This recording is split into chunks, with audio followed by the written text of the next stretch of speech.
2 Kings 9.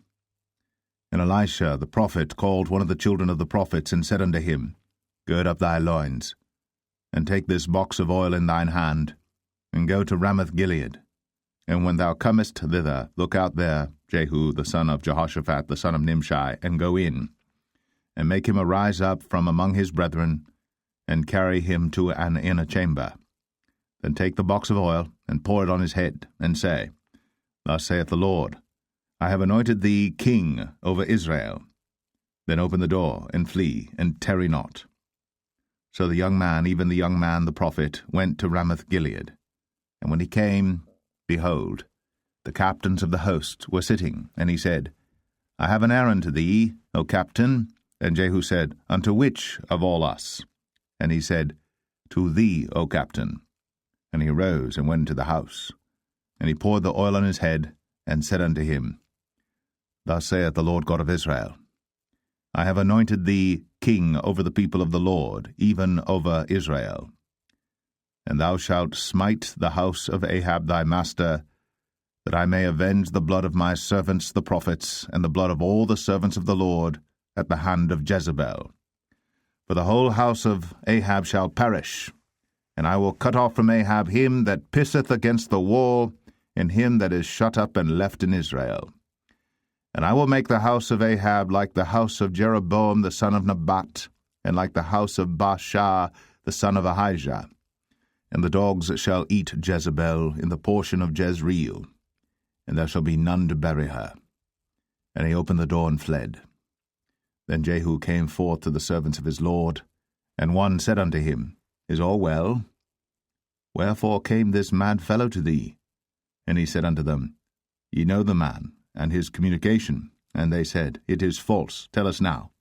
And he said, Thus and thus spake he to me, saying, Thus saith the Lord, I have anointed thee king over Israel. Then they hasted, and took every man his garment, and put it under him on the top of the stairs, and blew with trumpets, saying, Jehu is king. So Jehu, the son of Jehoshaphat, the son of Nimshi, conspired against Joram. Now Joram had kept Ramoth Gilead, he and all Israel, because of Hazael king of Syria. But King Joram was returned to be healed in Jezreel of the wounds which the Syrians had given him, when he fought with Hazael king of Syria. And Jehu said, If it be your minds, then let none go forth nor escape out of the city to go to tell it in Jezreel. So Jehu rode in a chariot, and went to Jezreel. For Joram lay there, and Ahaziah king of Judah was come down to see Joram. And there stood a watchman on the tower in Jezreel. And he spied the company of Jehu as he came, and said, I see a company. And Joram said, Take an horseman, and send to meet them, and let him say, Is it peace?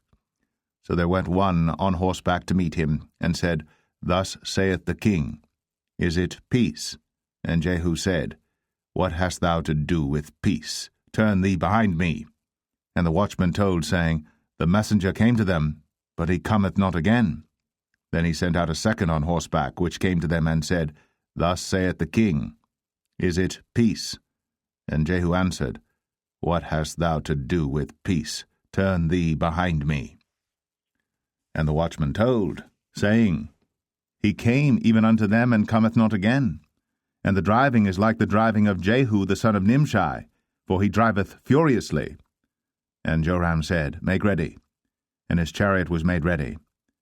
And Joram king of Israel, and Ahaziah king of Judah went out, each in his chariot. And they went out against Jehu, and met him in the portion of Naboth the Jezreelite. And it came to pass, when Joram saw Jehu, that he said, Is it peace, Jehu? And he answered, What peace, so long as the whoredoms of thy mother Jezebel and her witchcrafts are so many? And Joram turned his hands and fled, and said to Ahaziah, There is treachery, O Ahaziah. And Jehu drew a bow with his full strength, and smote Jehoram between his arms, and the arrow went out at his heart, and he sunk down in his chariot. Then said Jehu to Bidkar his captain, Take up, and cast him in the portion of the field of Naboth the Jezreelite, Remember how that when I and thou rode together after Ahab his father, the Lord laid this burden upon him. Surely I have seen yesterday the blood of Naboth and the blood of his sons, saith the Lord. And I will requite thee in this plat, saith the Lord. Now therefore take and cast him into the plat of ground, according to the word of the Lord. But when Ahaziah the king of Judah saw this, he fled by the way of the garden house. And Jehu followed after him, and said, Smite him also in the chariot. And they did so at the going up to Gur, which is by Ibleam. And he fled to Megiddo, and died there. And his servants carried him in a chariot to Jerusalem, and buried him in his sepulchre with his fathers in the city of David. And in the 11th year of Joram the son of Ahab began Ahaziah to reign over Judah.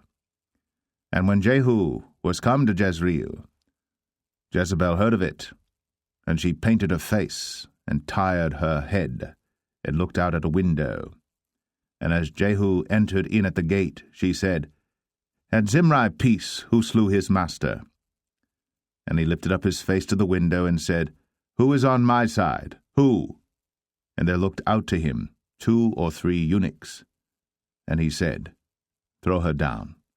So they threw her down, and some of her blood was sprinkled on the wall and on the horses, and he trode her under foot.